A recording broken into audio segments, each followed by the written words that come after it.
আসসালামু আলাইকুম বন্ধুরা, নিশ্চয়ই আপনারা সবাই ভালো আছেন। আমিও ভালো আছি আলহামদুলিল্লাহ।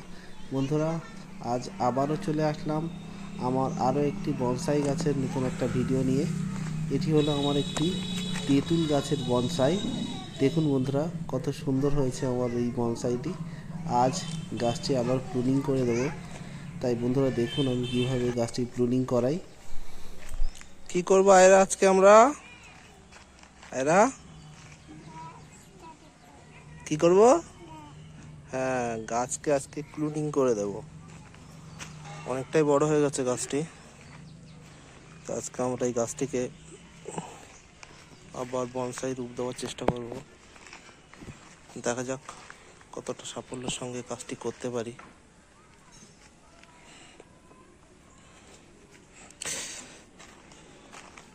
আয়রা, তাহলে গাছটা কেটে দিই।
আমি কাটছি, তুমি ছিল না।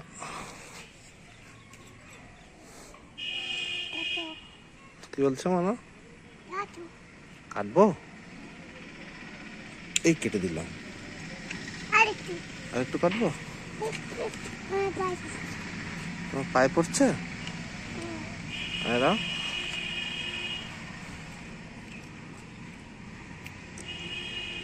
একটু শুকিয়ে গেছে।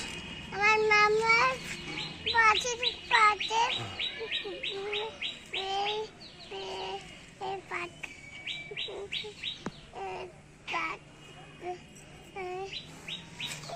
নাম পাতা পাতা পা দিতে পাতা পা দিতে পাতা পা দিতে। তাই? হ্যাঁ, তুমি পাতা পা দিচ্ছ। ওইদিকে ওইদিকে যাও, ওইদিকে যাও, সামনে যাও। আমি কাটতে দাও আমাকে। আজ আমার বনসাই কাটিংয়ে আমার ভাগ্নি আমার সঙ্গে সময় দিচ্ছে। খুব মিষ্টি মেয়ে, আমার সঙ্গে সঙ্গে আছে এবং দেখছে আমি কি করছি। মোটামুটি আমার অনেকগুলো বনসাই আছে, এটি তাদের মধ্যে একটি বেশ সুন্দর একটা গাছ। দেখতে খুবই সুন্দর লাগে পাতাগুলি।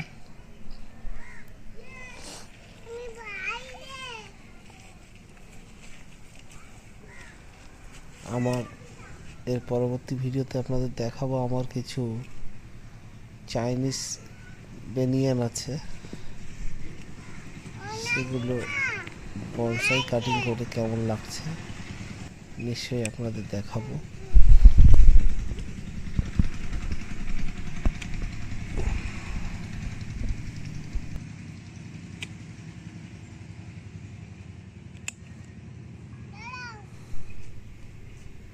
আমার গাছে কিছু কিছু ডাল মারা গেছে দেখছি, আমি সেগুলি গোড়া থেকে কেটে দেবো একদম।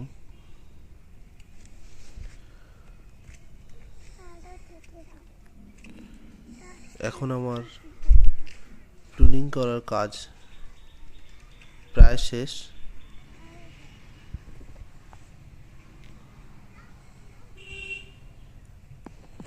মোটামুটি কাজ প্রায় সম্পন্ন হয়ে গেছে।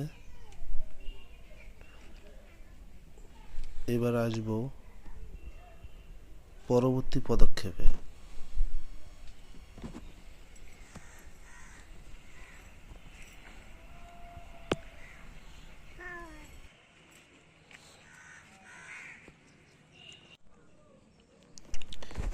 প্রতিবারের মতো আবারও সেই ফাঙ্গিসাইড পাউডারের পেস্ট বানিয়ে নিলাম আমি গাছটিতে লাগানোর জন্য। আর এই ব্রাশ দিয়ে খুব সহজেই আমি সেটি লাগিয়ে দিতে পারবো। দেখুন বন্ধুরা, আমি কিভাবে এটা লাগাচ্ছি।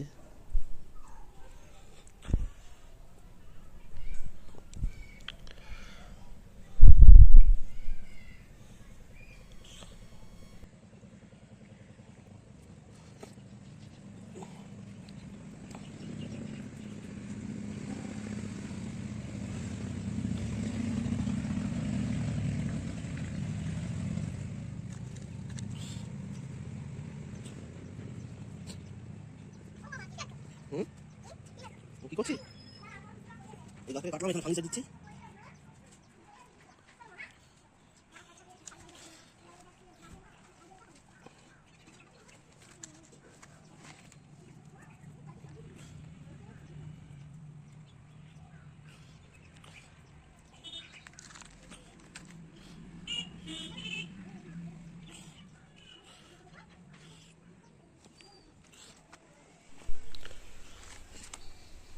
ফাঙ্গিসাইড লাগানোর কাজ আমার শেষ।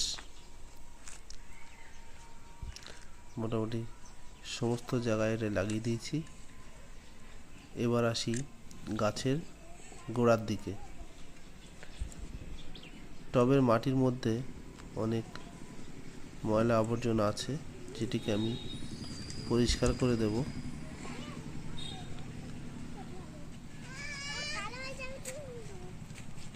আর কিছু ভার্মি কম্পোস্ট এটির মধ্যে দিয়ে দেব, যাতে করে নতুন ডালপালা গাছটিকে আনতে কোনো সমস্যা না হয়, খুব দ্রুত যাতে আবার গাছটি আগের মতো সুন্দর হয়ে ওঠে। সরে যাও। এই যে আমার কম্পোস্ট, যেটা প্রায় 2 বছর ধরে আমি এখানে রেখে দিয়েছি। এটা হলো গোবর সার। দেখতেই পাচ্ছেন গোবর আর গোবর নেই, এখন সম্পূর্ণ মাটিতে পরিণত হয়ে গেছে। দেখতেই পাচ্ছেন কতটা ঝুরঝুরে এবং কতটা সুন্দর এটি হয়েছে।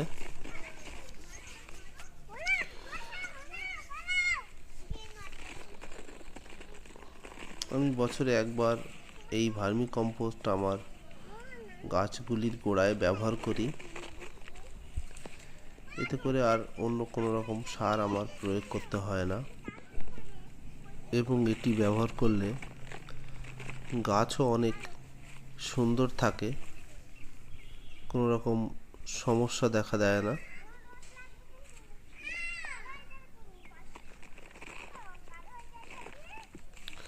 এইভাবে গোবর দীর্ঘদিন রেখে দিলে খুব সুন্দর একটি মাটি আপনারা পেতে পারেন। তাই আপনারাও এভাবে বস্তায় করে গোবর সংগ্রহ করে দীর্ঘদিন ফেলে রাখবেন, দেখবেন খুব সুন্দর একটা মাটি আপনি পাবেন। এখন এটিকে আমি টবের মধ্যে দিয়ে দেব। জৈব সার ব্যবহার করার সুবিধা হলো এটি টবের মধ্যে কম বেশি হয়ে গেলে এতে গাছের কোনো সমস্যা করে না। আর রাসায়নিক সারের ক্ষেত্রে যদি আপনার সারের পরিমাণ কোনোভাবে বেশি পড়ে যায়, তাহলে আপনার গাছের খুবই ক্ষতি হতে পারে। তাই আপনারা চাইবেন যত বেশি সম্ভব কম্পোস্ট সার ইউজ করা, আর খুব মাঝে মধ্যে সামান্য পরিমাণ একটু রাসায়নিক সার ব্যবহার করলে সেটাও ভালো আপনার গাছের জন্য। এখন আমি এটি ভালোভাবে দিয়ে দিচ্ছি।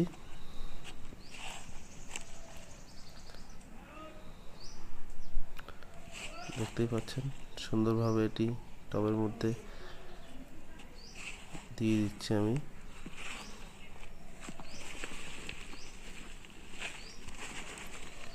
এখন আপনাদের 15 দিন পরে গাছটি কেমন হলো সেটিকেও আপনাদের দেখাবো যে কতটা সুন্দর হয়ে গেছে গাছটি।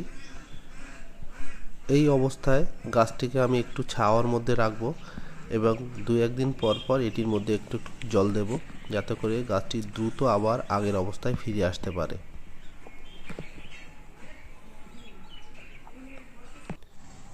পনেরো দিন পর গাছটি আবার এত সুন্দর হয়ে উঠেছে, দেখতেই পাচ্ছেন কত সুন্দর লাগছে এখন গাছটি।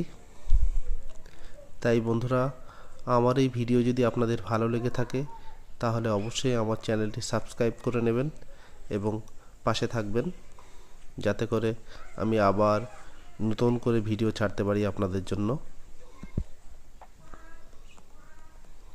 দেখতেই পাচ্ছেন এখন গাছটি দেখতে কত সুন্দর লাগছে। আরও যত গাছটির বয়স হবে আরও সুন্দর হয়ে উঠবে গাছটি। গাছের গোড়ার দিকের শিকড়গুলো দেখতে খুবই সুন্দর লাগছে। তাই দেখা হচ্ছে বন্ধুরা পরবর্তী ভিডিওতে।